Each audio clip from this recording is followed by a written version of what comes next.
Will you please be quiet, please?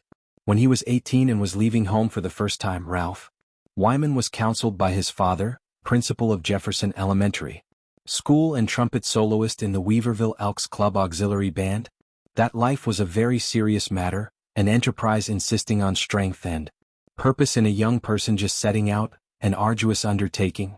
Everyone knew that, but nevertheless a rewarding one, Ralph Wyman's father believed and said. But in college Ralph's goals were hazy. He thought he wanted to be a doctor and he thought he wanted to be a lawyer, and he took pre-medical courses and courses in the history of jurisprudence and business law before he decided he had neither the emotional detachment necessary for medicine, nor the ability for sustained reading required in law, especially as such reading might concern property and inheritance. Though he continued to take classes here and there in the sciences and in business, Ralph also took some classes in philosophy and literature and felt himself on the brink of some kind of huge discovery about himself. But it never came. Was, during this time, his lowest ebb, as he referred to it later, that Ralph believed he almost had a breakdown. He was in a fraternity and he got drunk every night. He drank so much that he acquired a reputation and was called Jackson, after the bartender at the keg. Then, in his third year, Ralph came under the influence of a particularly persuasive teacher. Dr. Maxwell was his name. Ralph would never forget him. He was a handsome, graceful man in his early 40s, with exquisite manners and with just the trace of the South in his voice. He had been educated at Vanderbilt, had studied in Europe, and had later had something to do with one or two literary magazines back east. Almost overnight, Ralph would later say, he decided on teaching as a career. He stopped drinking quite so much, began to bear down on his studies, and within a year was elected to Omega Psi, the national journalism fraternity. He became a member of the English Club, was invited to come with his cello, which he hadn't played in 3 years, and join in a student chamber music group just forming, and he even ran successfully for secretary of the senior class. It was then that he met Marion Ross, a handsomely pale and slender girl who took a seat beside him in a Chaucer class. Marion Ross wore her hair long and favored high-necked sweaters and always went around with a leather purse on a long strap swinging from her shoulder. Her eyes were large and seemed to take in everything at a glance. Ralph liked going out with Marion Ross.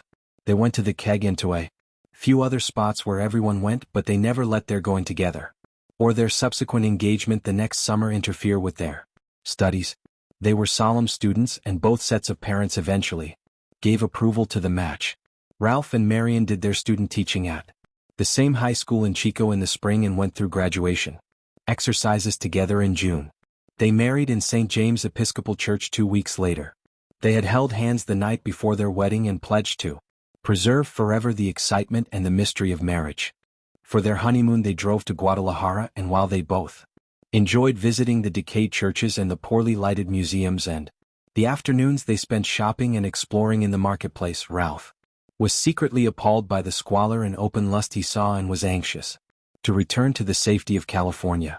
But the one vision he would always remember, and which disturbed him most of all, had nothing to do with Mexico.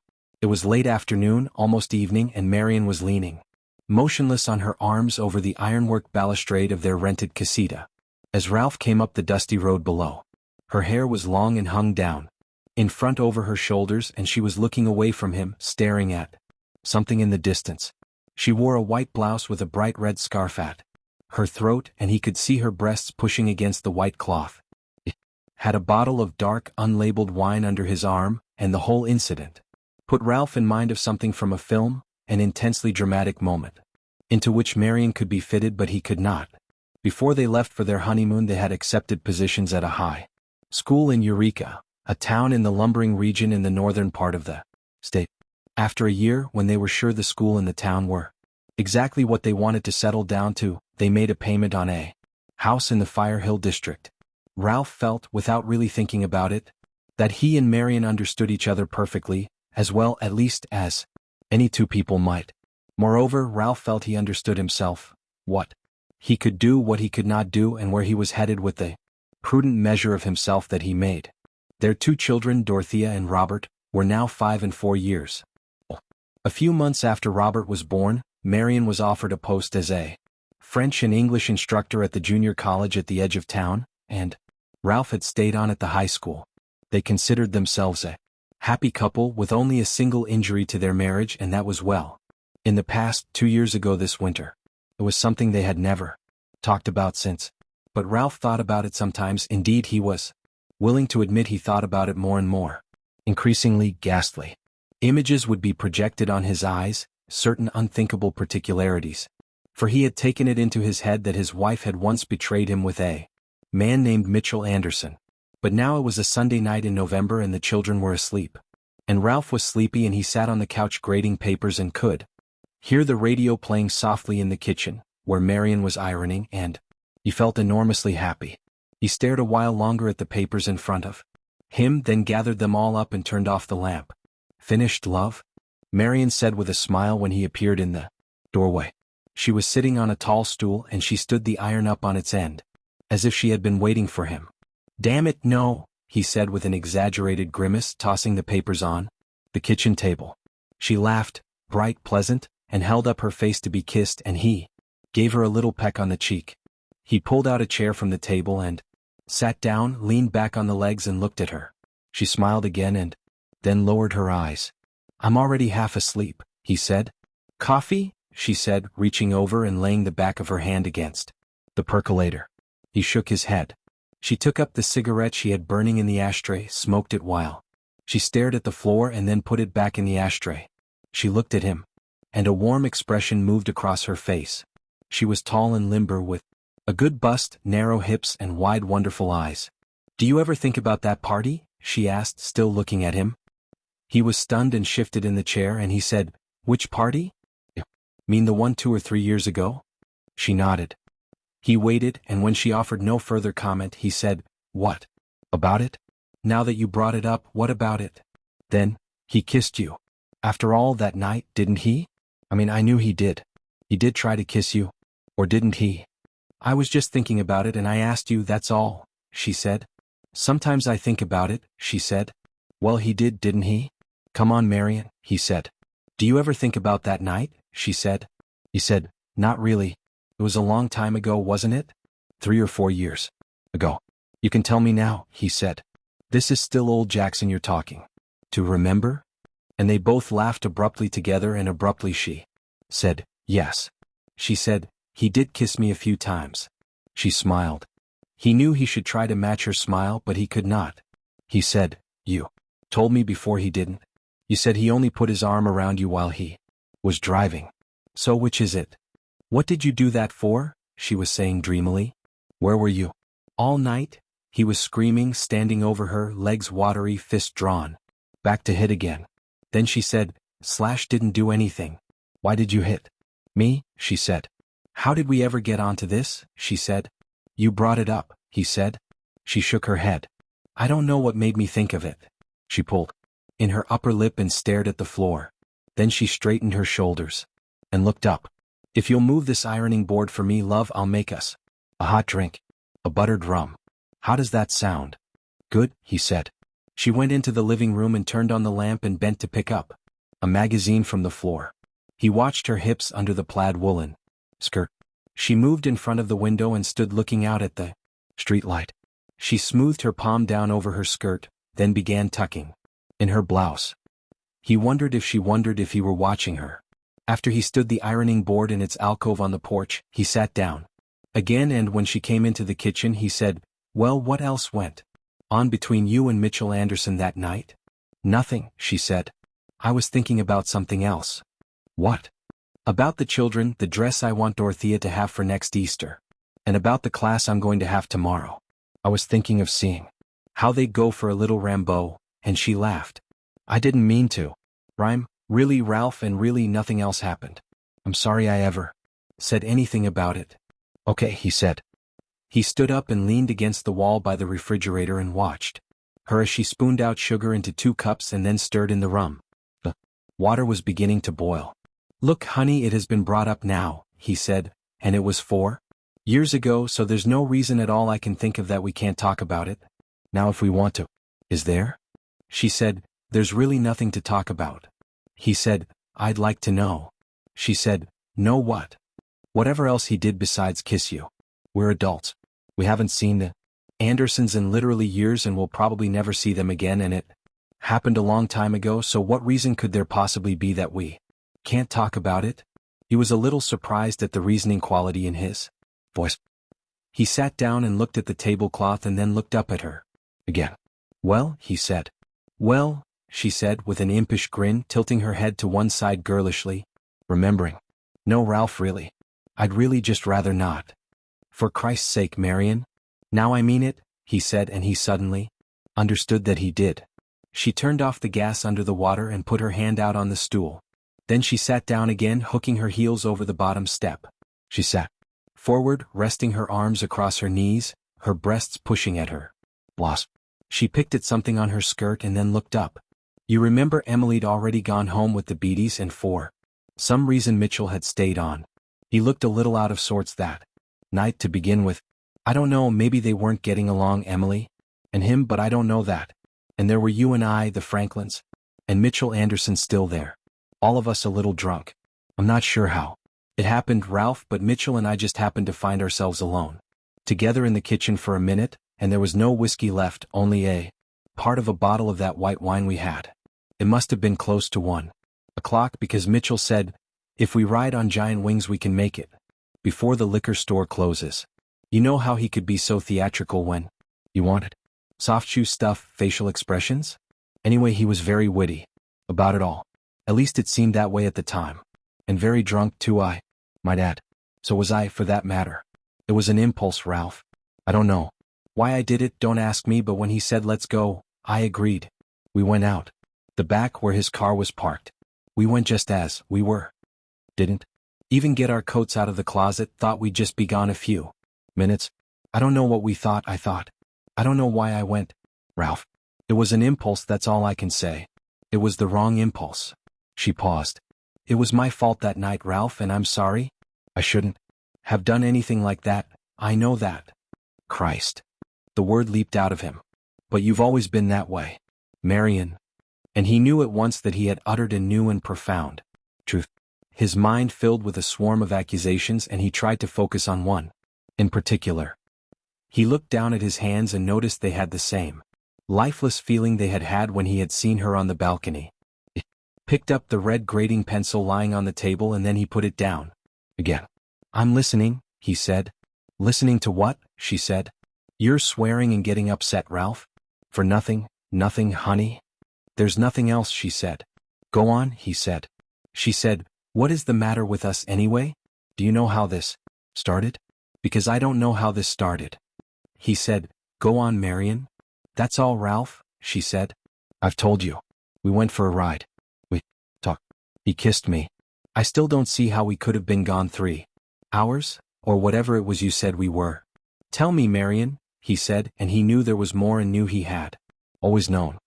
He felt a fluttering in his stomach and then he said, no. You don't want to tell me, that's all right.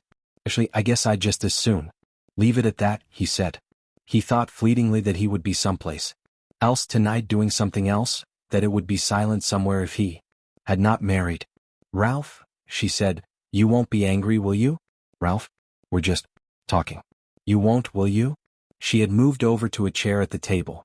He said, I won't. She said, promise? He said, promise. She lit a cigarette. He had suddenly a great desire to see the children, to get them up and out of bed, heavy and turning in their sleep, and to hold each of them on a knee, to jog them until they woke up. He moved all his attention into one of the tiny black coaches in the tablecloth.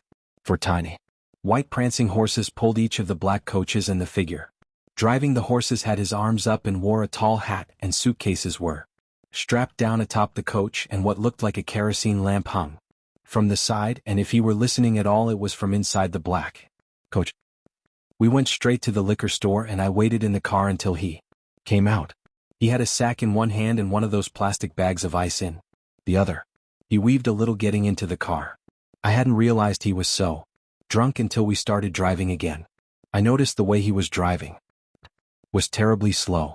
He was all hunched over the wheel, his eyes staring. We were talking about a lot of things that didn't make sense. I can't remember. We were talking about Nietzsche. Strindberg. He was directing Miss Julie. Second semester. And then something about Norman Mailer stabbing his wife in the breast. And then he stopped for a minute in the middle of the road. And we each took a drink out of the bottle. He said he'd hate to think of me being stabbed in the breast. He said he'd like to kiss my breast. He drove the car off the road. He put his head on my lap. She hurried on, and he sat with his hands folded on the table and watched her lips. His eyes skipped around the kitchen. Stove, napkin holder, stove, cupboards, toaster, back to her lips, back to the coach in the tablecloth. He felt a peculiar desire for her flicker through his groin, and then he felt the steady rocking of the coach and he wanted to call stop, and then he heard her say, he said, "Shall we have a go at it?" And then she was saying, "I'm to blame. I'm the one to blame. He said he'd leave it all up to me, I could do whatever I want." He shut his eyes. He shook his head, tried to create possibilities, other conclusions.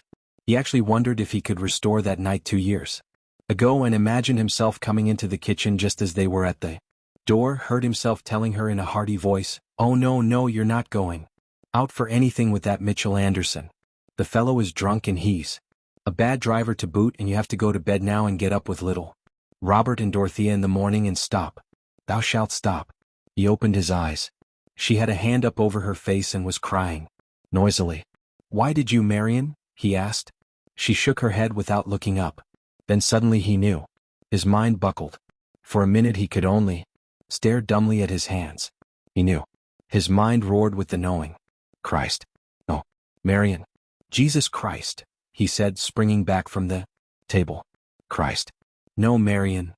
No, no, she said, throwing her head back. You let him, he screamed. No, no, she pleaded. You let him. A go at it. Didn't you? Didn't you? A go at it. Is that what? He said. Answer me, he screamed. Did he come in you? Did you let him come in you when you were having your go at it? Listen to me, Ralph, she whimpered. I swear to you he didn't. He didn't come. He didn't come in me. She rocked from side to side in the chair. Oh God. God damn you, he shrieked. God, she said, getting up, holding out her hands. Are we crazy, Ralph? Have we lost our minds? Ralph? Forgive me, Ralph. Forgive. Don't touch me. Get away from me, he screamed. He was screaming. She began to pant in her fright. She tried to head him off, but he took her by the shoulder and pushed her out of the way. Forgive me, Ralph. Please. Ralph, she screamed. He had to stop and lean against a car before going on. Two couples in evening clothes were coming down the sidewalk toward him, and one of the men was telling a story in a loud voice. The others were already laughing. Ralph pushed off from the car and crossed the street. In a few minutes he came to Blake's, where he stopped some afternoons for a beer with Dick Koenig before picking up the children from nursery school. It was dark inside. Candles flamed in long-necked bottles at the tables.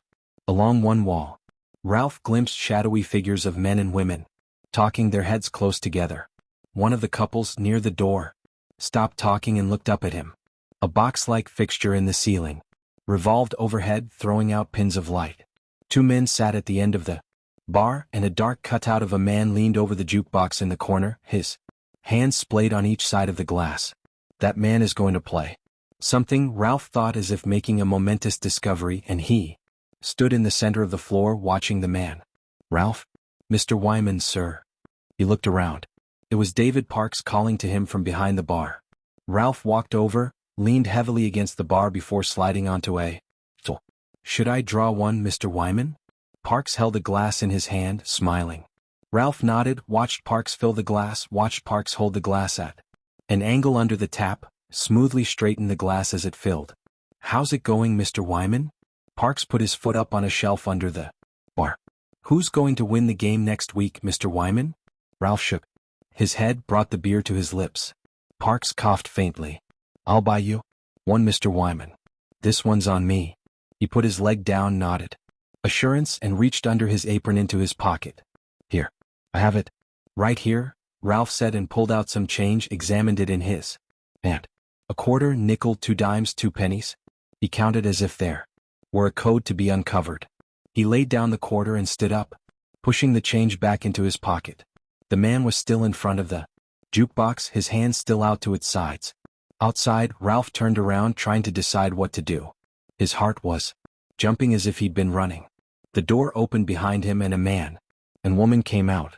Ralph stepped out of the way and they got into a car. Parked at the curb, and Ralph saw the woman toss her hair as she got into the car. He had never seen anything so frightening. He walked to the end of the block, crossed the street, and walked another block before he decided to head downtown.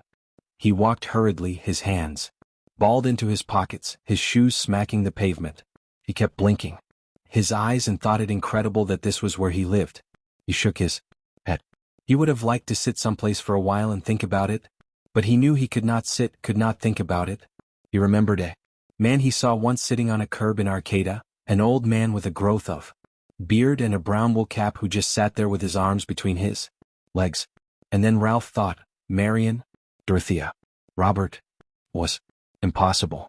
He tried to imagine how all this would seem 20 years from now, but he could not imagine anything. And then he imagined snatching up a note being passed among his students, and it said, "Shall we have a go at?" Then he could not think. Then he felt profoundly indifferent.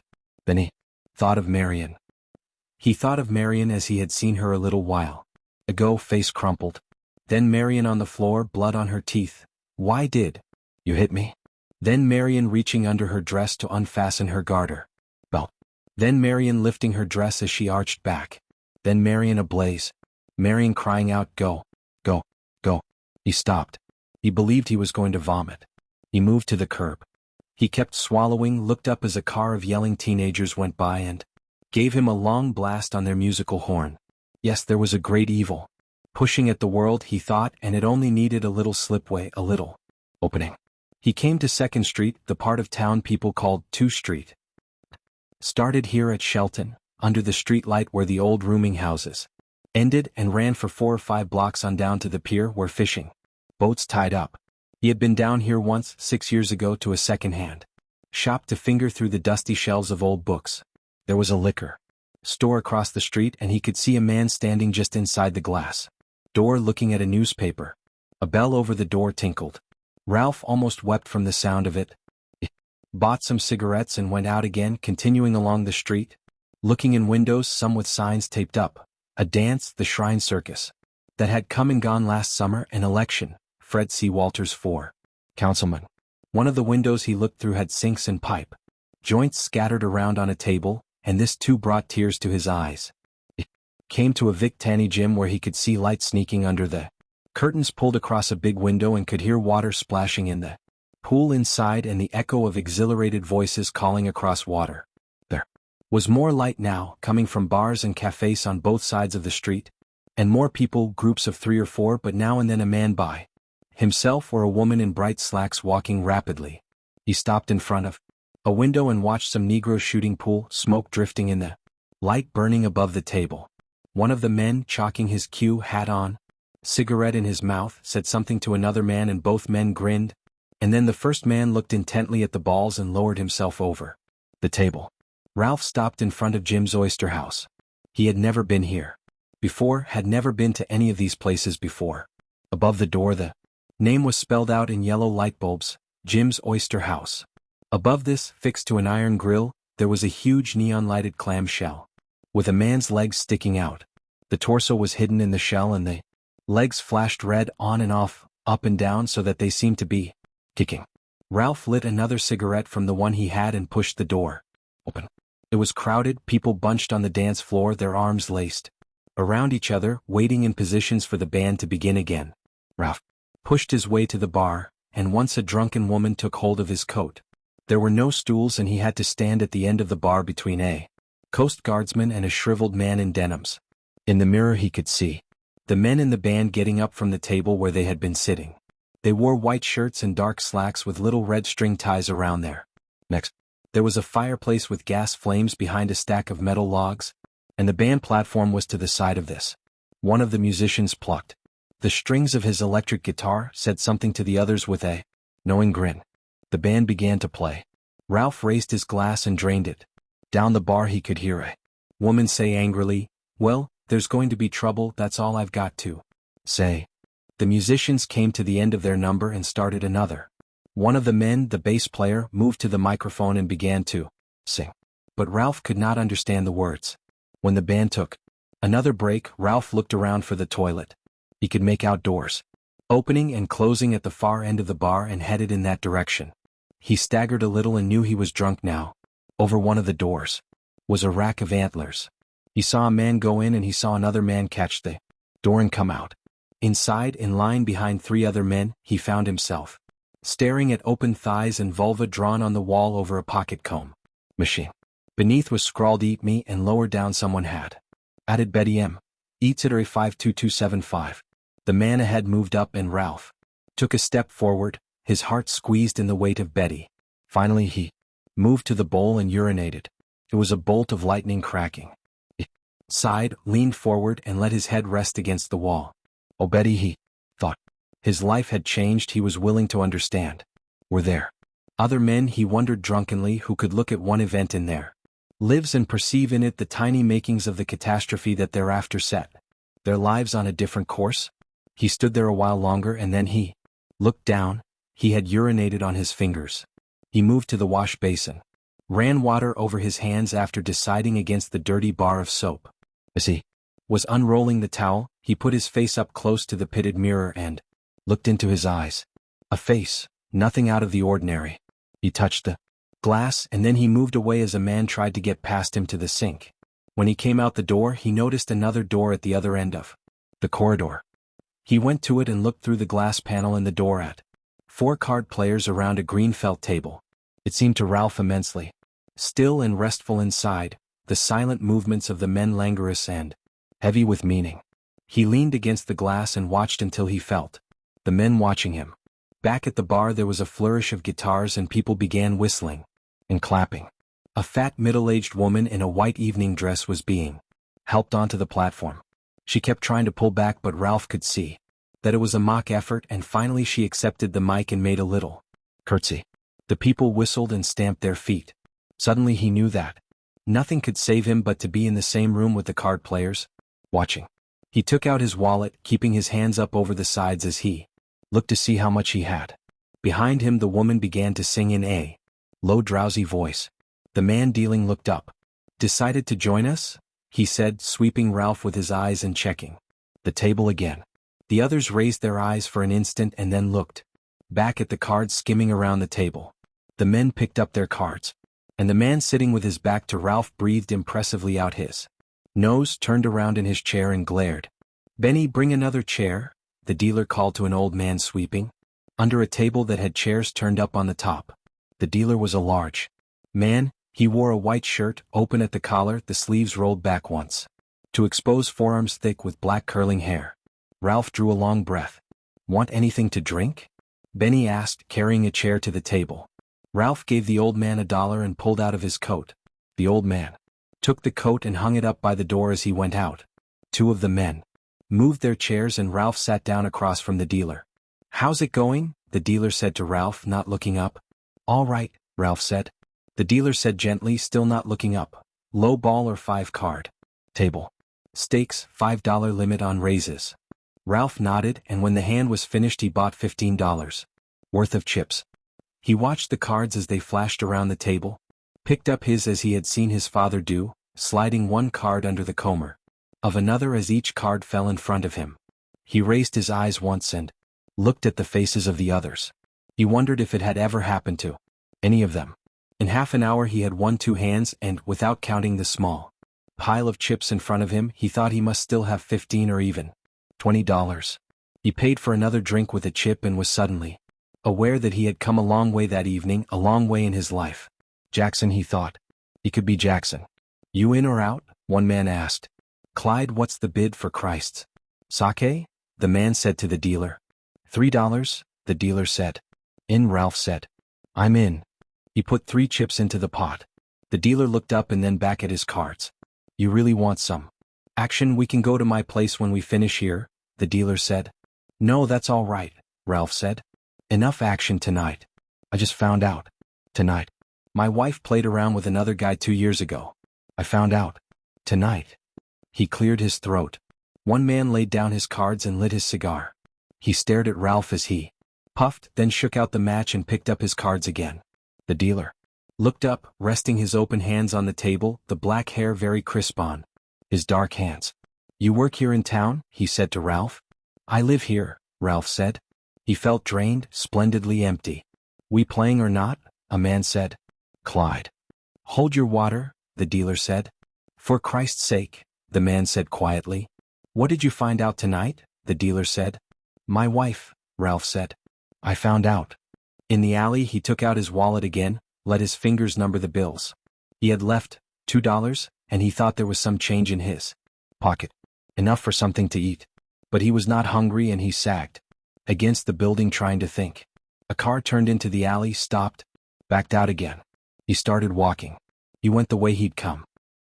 Stayed close to the buildings, out of the path of the loud groups of men and women streaming up and down the sidewalk.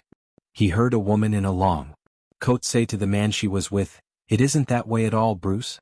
You don't understand. He stopped when he came to the liquor store. Inside he moved up to the counter and studied the long orderly rows of bottles. He bought a half pint of rum and some more cigarettes.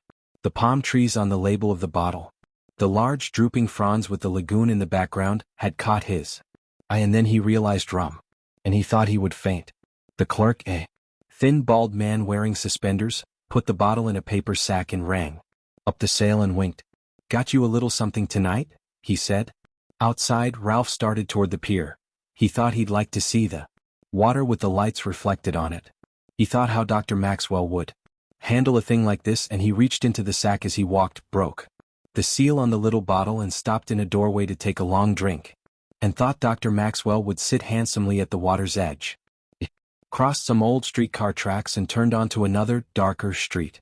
It could already hear the waves splashing under the pier, and then he heard someone move up behind him. A small Negro in a leather jacket stepped out in front of him and said, Just a minute there, man. Ralph tried to move around. The man said, Christ, baby, that's my feet you're stepping on. Before Ralph could run, the Negro hit him hard in the stomach, and when Ralph groaned and tried to fall, the man hit him in the nose with his open hand, knocking him back against the wall, where he sat down with one leg turned under him and was learning how to raise himself up when the Negro slapped him on the cheek and knocked him sprawling onto the pavement. 3. He kept his eyes fixed in one place and saw them, dozens of them, wheeling and darting just under the overcast seabirds, birds that came in off the ocean this time of morning. The street was black with the mist that was still falling, and he had to be careful not to step on the snails that trailed across the wet sidewalk. A car with its lights on slowed as it went past. Another car passed. Then another. He looked. Mill workers, he whispered to himself. It was Monday morning. He turned a corner, walked past Blake's. Blinds pulled, empty bottles standing like sentinels beside the door. Was cold. He walked as fast as he could, crossing his arms now and then and rubbing his shoulders. He came at last to his house, porch light on, windows dark. He crossed the lawn and went around to the back. He turned the knob, and the door opened quietly, and the house was quiet. There was the tall stool beside the draining board. There was the table where they had sat. It had gotten up from the couch, come into the kitchen, sat down. What more had he done? He had done nothing more. He looked at the clock over the stove. He could see into the dining room, the table with the lace cloth, the heavy glass centerpiece of red flamingos, their wings opened, the draperies beyond the table open. Had she stood at that window watching for him? It stepped onto the living room carpet. Her coat was thrown over the couch, and in the pale light he could make out a large ashtray full of her cork cigarette ends. He noticed the phone directory open on the coffee table as he went by.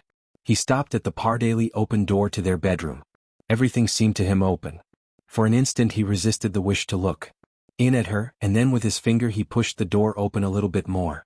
She was sleeping, her head off the pillow, turned toward the wall, her hair black against the sheet, the covers bunched around her shoulders, covers pulled up from the foot of the bed. She was on her side, her secret body angled at the hips. He stared. What, after all, should he do? Take his things and leave? Go to a hotel? Make certain arrangements? How should a man act, given these circumstances? He understood things had been done. He did not understand what things now were to be done. The house was very quiet. In the kitchen he let his head down onto his arms as he sat at the table. He did not know what to do. Not just now, he thought, not just in this, not just about this, today and tomorrow, but every day on earth. Then he heard the children stirring. He sat up and tried to smile as they came into the kitchen. "Daddy, Daddy," they said, running to him with their little bodies. "Tell us a story." "Daddy," his son said, getting onto his lap. "He can't tell us a story," his daughter said. "It's too early for a story, isn't it?" "Daddy? What's that on your face, Daddy?" his son said, pointing. "Let me see her," his daughter said. "Let me see, Daddy." "Poor Daddy asterisk," his son said. "What did you do to your face, Daddy?" his daughter said. "It's nothing," Ralph said. "It's all right, sweetheart. Now get down now. Robert, I hear your mother." Ralph stepped quickly into the bathroom and locked the door. "Is your father here?" he heard Marion calling.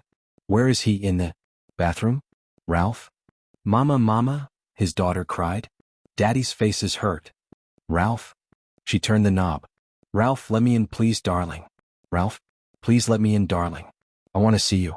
Ralph, please." He said, "Go away, Marion." She said, "I can't go away. Please, Ralph, open the door for a minute. Darling, I just want to see you. Ralph, Ralph, the children said you were hurt." "What's wrong, darling?" "Ralph?" He said, "Go away." She said, "Ralph, open up, please." He said, "Will you please be quiet, please?" He heard her waiting at the door. He saw the knob turn again, and then he could hear her moving around the kitchen, getting the children breakfast, trying to answer their questions. He looked at himself in the mirror a long time. He made faces at himself. He tried many expressions. Then he gave it. He turned away from the mirror and sat down on the edge of the bathtub, began unlacing his shoes. He sat there with a shoe in his hand and looked at the clipper ships making their way across the wide blue sea of the plastic shower curtain. He thought of the little black coaches in the tablecloth and almost cried out, "Stop." He unbuttoned his shirt, leaned over the bathtub with a sigh, and pressed the plug into the drain. He ran hot water, and presently steam rose.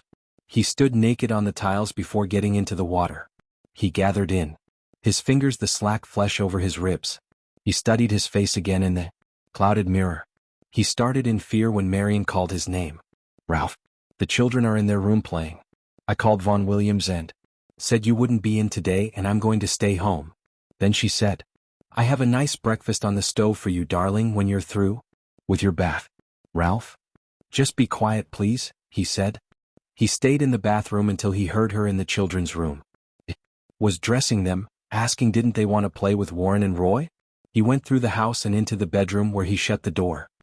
He looked at the bed before he crawled in. He lay on his back and stared at the ceiling. He had gotten up from the couch, had come into the kitchen, sat down. He snapped shut his eyes and turned onto his side as Marion came into the room. She took off her robe and sat down on the bed. She put her hand under the covers and began stroking the lower part of his back. "Ralph," she said. He tensed at her fingers, and then he let go a little. It was easier to let go a little. Her hand moved over his hip and over his stomach, and she was pressing her body over his now and moving over him and back and forth. Over him. He held himself, he later considered, as long as he could. And then he turned to her. He turned and turned in what might have been a stupendous sleep, and he was still turning, marveling at the impossible changes he felt moving over him.